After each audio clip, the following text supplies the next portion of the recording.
পাওয়ার generation সেক্টরের একটা অন্যতম কোম্পানি যার নাম হচ্ছে সিইএসসি লিমিটেড। সিইএসসি লিমিটেডের হচ্ছে আমরা ফান্ডামেন্টালসটাকে নিয়ে অ্যানালিসিস করব, দেখব যে কোম্পানিটা ফান্ডামেন্টালি কতটা সাউন্ড রয়েছে। তো আমরা চলে আসলাম ফান্ডামেন্টালস পার্টের হচ্ছে ফার্স্ট পার্ট হচ্ছে ব্যালেন্স শিটে, দেখব যে ব্যালেন্স শিট কতটা সাউন্ড রয়েছে। তো ব্যালেন্স শিটের আমরা চলে যাচ্ছি রিজার্ভ অ্যান্ড সারপ্লাসে। তো চলে আসলাম রিজার্ভ অ্যান্ড সারপ্লাসে। তো রিজার্ভ অ্যান্ড সারপ্লাসের অবস্থান কী রকম রয়েছে, প্রথমে ছিল 5,000 কোটির রেঞ্জে, তারপরে সেটা গ্রো করে 5,500 কোটির রেঞ্জে, তারপরে 5,800 কোটির রেঞ্জে পরপর গ্রো করলো, তারপরে 10,400 কোটির রেঞ্জে হলো, তারপরেও সেম হচ্ছে 10,400 কোটির রেঞ্জে একটা ফ্ল্যাটিস পারফরমেন্স দিল, তারপরে একটা ডাউন পারফরমেন্স করে 8,200 কোটির রেঞ্জে হলো, তারপরে আবার গ্রো করে 8,800 কোটির রেঞ্জে হলো, তারপরে আবার গ্রো করে 9,200 কোটির রেঞ্জে হলো। 9,200 কোটির রেঞ্জের পরে সেটা কিন্তু আবার গ্রো করে 9,700 কোটির রেঞ্জে হলো, তারপরে 10,200 কোটির রেঞ্জে হলো, পরপর গ্রো করলো, তারপরে 10,700 কোটির রেঞ্জে হলো। তো পরপর কিন্তু গ্রো করলো, তারপরে হচ্ছে 11,300 কোটির রেঞ্জে হলো, 11,900 কোটির রেঞ্জে হলো। তো রিজার্ভ অ্যান্ড সারপ্লাসের মধ্যে আমরা কী পাচ্ছি, কনসিস্টেন্সি পাচ্ছি প্লাস কিন্তু গ্রোথ পাচ্ছি, এটা কিন্তু কোম্পানির ক্ষেত্রে একটা পজিটিভ সাইন। তো একটা জায়গায় শুধু একটু কনসিস্টেন্সি ব্রেক করেছিল, নালে কিন্তু ওভারঅল রিজার্ভ অ্যান্ড সারপ্লাসের মধ্যে কনসিস্টেন্সিও রয়েছে প্লাস গ্রোথ রয়েছে। তো ওভারঅল একটা জিনিস আমরা বলতে পারি যে রিজার্ভ অ্যান্ড সারপ্লাস থেকে একটা আমরা ওভারভিউ পেতে পারি যে নেট প্রফিটের মধ্যেও কিন্তু কনসিস্টেন্সি প্লাস গ্রোথ থাকার পসিবিলিটিস অনেক অংশে রয়েছে। তার কারণটা কি, নেট প্রফিটের কিছু অংশ রিজার্ভ অ্যান্ড সারপ্লাসে ট্রান্সফার হয়। তো ওভারঅল ভিউটা আমাদের কাছে ক্লিয়ার হয়ে যাবে কোম্পানিটার প্রফিট অ্যান্ড লসে গেলে। তো প্রফিট অ্যান্ড লসে গেলে ক্লিয়ার হয়ে যাবে যে নেট প্রফিটের মধ্যে কতটা কনসিস্টেন্সি রয়েছে, কতটা গ্রোথ রয়েছে। এইবারে আমরা চলে যাব কোম্পানিটার হচ্ছে বড়োইং পার্টে। তো বড়োইং পার্টের আমরা চলে আসছি কোম্পানিটার হচ্ছে লং টার্ম বোরিং। তো লং টার্ম বোরিং ছিল 7,800 কোটির রেঞ্জে, তারপরে সেটা বেড়ে 9,100 কোটির রেঞ্জে হলো, তারপরে 10,100 কোটির রেঞ্জে হলো, তারপরে 10,400 কোটির রেঞ্জে হলো, তারপরে 11,900 কোটির রেঞ্জে হলো, পরপর কিন্তু বাড়লো লং টার্ম বোরিং, তারপরে কিছুটা কমে হচ্ছে 11,000 কোটির রেঞ্জে হলো, তারপরে আবার কমে 10,200 কোটির রেঞ্জে হলো, তারপরে কমে 9,700 কোটির রেঞ্জে হলো। 9,700 কোটির রেঞ্জের পরে সেটা কিন্তু আবার বেড়ে 10,800 কোটির রেঞ্জে হলো, তারপরে আবার কমে 10,500 কোটির রেঞ্জে হলো, তারপরে কিন্তু আবার কমে 9,500 কোটির রেঞ্জে হলো, তারপরে আবার বেড়ে 10,800 কোটির রেঞ্জে হলো, তারপরে বেড়ে আবার 11,200 কোটির রেঞ্জে হলো লং টার্ম বোরিং। তো লং টার্ম বোরিং কিন্তু বাড়ছে, মোটামুটি লং টার্ম বোরিং অনেকটা রয়েছে। তো লং টার্ম বোরিং থাকা মানে কোম্পানির এক্সট্রা বার্ডেন থাকে ইন্টারেস্ট পে করার ব্যাপারে। যদি কোম্পানি লং টার্ম বোরিংকে যদি সঠিকভাবে ইউটিলাইজ করে যদি নেট প্রফিটের মার্জিনটা বাড়াতে পারে, তাহলে লং টার্ম বোরিং ঠিকঠাক আছে, আমরা এইটুখানি কনসিডার করতেই পারি। তো ওভারঅল ভিউটা আমাদের কাছে ক্লিয়ার হয়ে যাবে প্রফিট অ্যান্ড লসে। তো প্রফিট অ্যান্ড লসে ক্লিয়ার হয়ে যাবে যে কোম্পানির নেট প্রফিটের মার্জিনটা বাড়ছে কিনা, অর্থাৎ লং টার্ম বোরিংকে কি সঠিকভাবে ইউটিলাইজ করছে কিনা কোম্পানি। এইবারে আমরা চলে যাব কোম্পানিটার হচ্ছে শর্ট টার্ম বোরিং। এইবারে আমরা চলে আসলাম কোম্পানিটার হচ্ছে শর্ট টার্ম বোরিং। প্রথমে ছিল 1,000 কোটির রেঞ্জে, তারপরেও সেম 1,000 কোটির রেঞ্জে, তারপরে 1,900 কোটির রেঞ্জে, তারপরে 2,300 কোটির রেঞ্জে, তারপরেও সেম হচ্ছে 2,300 কোটির রেঞ্জে, তারপরে 2,200 কোটির রেঞ্জে, তারপরে 2,300 কোটির রেঞ্জে, তারপরে হচ্ছে 2,400 কোটির রেঞ্জে।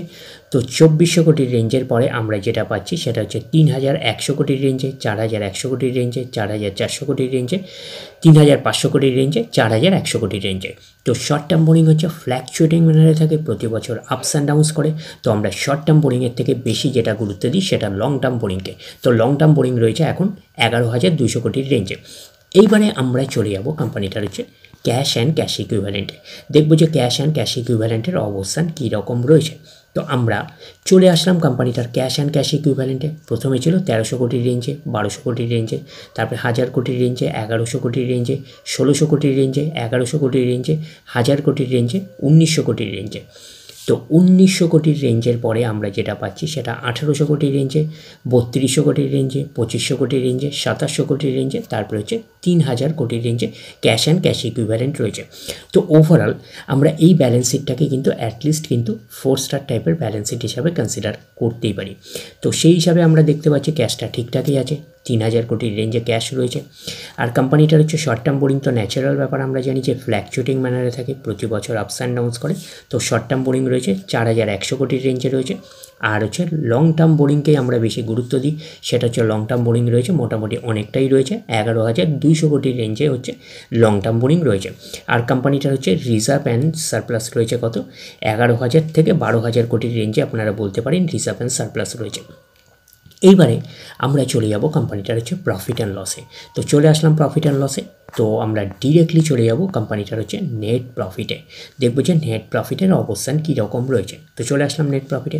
প্রথমে ছিল 481 কোটি প্রফিট, তারপরে একটা জাম্প করলো, গ্রো করে 573 কোটি, তারপরে একটা ডাউন পারফরমেন্স করে 299 কোটি প্রফিট, তারপরে আবার গ্রো করে 729 কোটি, তারপরে সেটা গ্রো করে 810 কোটি, তারপরে সেটা গ্রো করে 975 কোটি, তারপরে গ্রো করে 1198 কোটি, তারপরে সেটা গ্রো করে 1309 কোটি, তারপরে সেটা আবার গ্রো করে 1363 কোটি।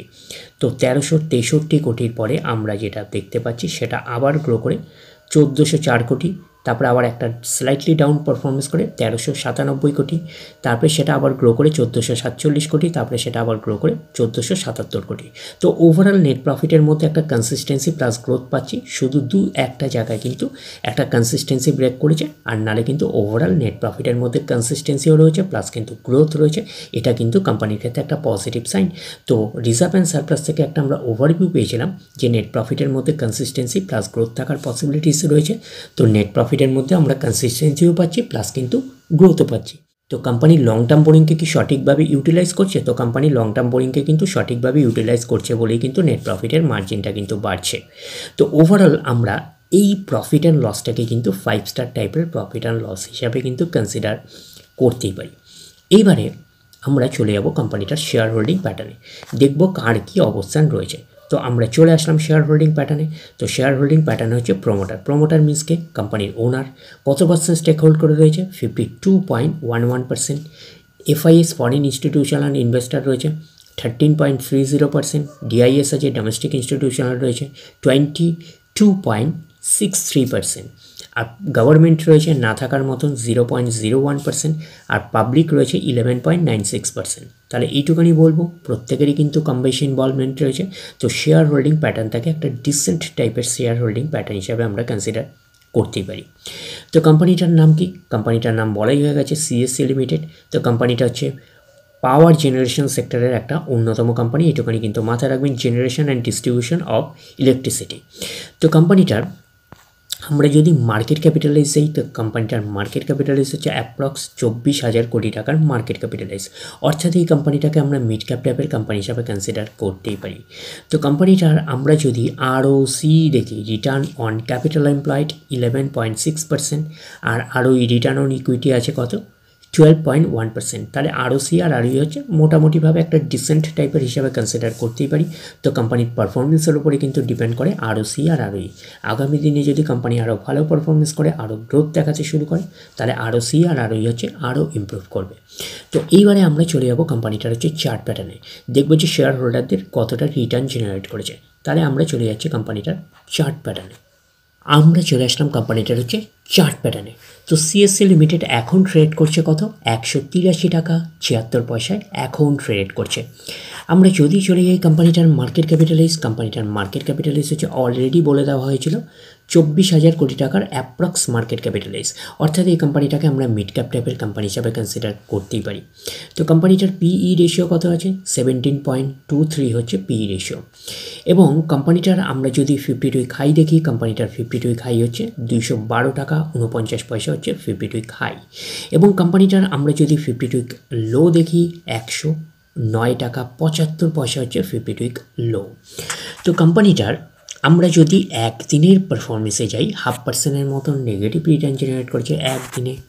5 দিনের পারফরমেন্স করেছে 1% মতন নেগেটিভ রিটার্ন জেনারেট করেছে 5 দিনে। 1 মাসের পারফরমেন্স দিয়েছে অ্যাপ্রক্স বলতে পারেন 7% মতন পজিটিভ রিটার্ন জেনারেট করেছে 1 মাসে। 6 মাসের পারফরমেন্স দিয়েছে 9% মতন পজিটিভ রিটার্ন জেনারেট করেছে 6 মাসে। 1 জানুয়ারি থেকে পারফরমেন্স করেছে 34% মতন পজিটিভ রিটার্ন জেনারেট করেছে 1 জানুয়ারি থেকে। আমরা যদি চলে যাই 1 বছরে, তো 1 বছর হচ্ছে 49% মতন পজিটিভ রিটার্ন জেনারেট করেছে 1 বছরে।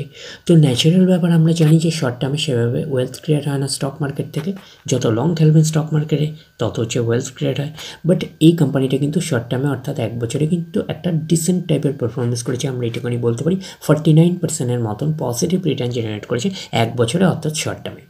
তো তো এখন দেখার বিষয় কোম্পানিটা কি লং টার্মে ভালো পারফরমেন্স করেছে, লং টার্মে কি শেয়ার হোল্ডারদের ওয়েলথ ক্রিয়েট করে দিয়েছে, সেটাই কিন্তু এখন আমাদের দেখার বিষয়। তাহলে আমরা চলে যাচ্ছি 5 বছরের চার্ট প্যাটার্নে।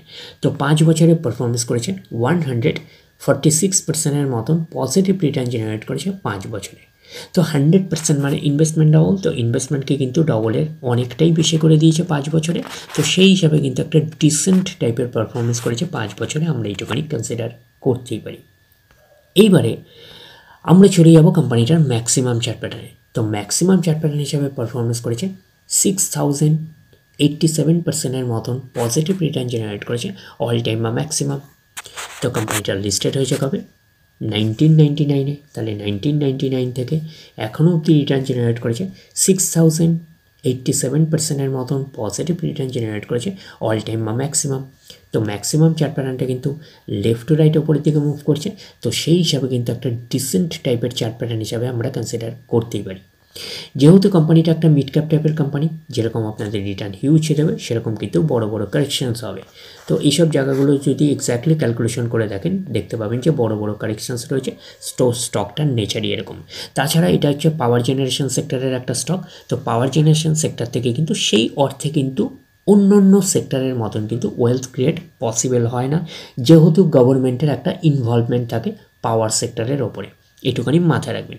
তো ওভারঅল এটুখানি বলতে পারি যে সিএসসি লিমিটেড এই কোম্পানিটাকে ফান্ডামেন্টালি অ্যানালিসিস করে একটা ওভারভিউ পেলাম। কোম্পানিটা একটা মিড ক্যাপ টাইপের কোম্পানি। তো মিড ক্যাপ টাইপের কোম্পানি হিসাবে যেহেতু পাওয়ার জেনারেশন সেক্টরের একটা কোম্পানি, গভর্নমেন্টের ইনভলভমেন্ট থাকে, তো সেই কারণে কিন্তু ওয়েলথ ক্রিয়েট পসিবল হয় না। তো সেই হিসাবে আমরা বলবো যে ফান্ডামেন্টালি একটা ওকে টাইপের ফান্ডামেন্টালস হিসাবে কনসিডার করতেই পারি সিএসসি লিমিটেডকে। এইটুখানি মাথায় রাখবেন। তো ডিরেক্টলি গিয়ে জাম্প করে বাই করবেন না, ফার্দার স্টাডি করবেন। আফটার দ্যাট হচ্ছে আপনারা ডিসাইড করবেন এই স্টকটা বাই করবেন কি করবেন না। তাহলে এই অবধি, নেক্সট ভিডিওতে আবার আপনার সাথে আমার দেখা হচ্ছে। ধন্যবাদ।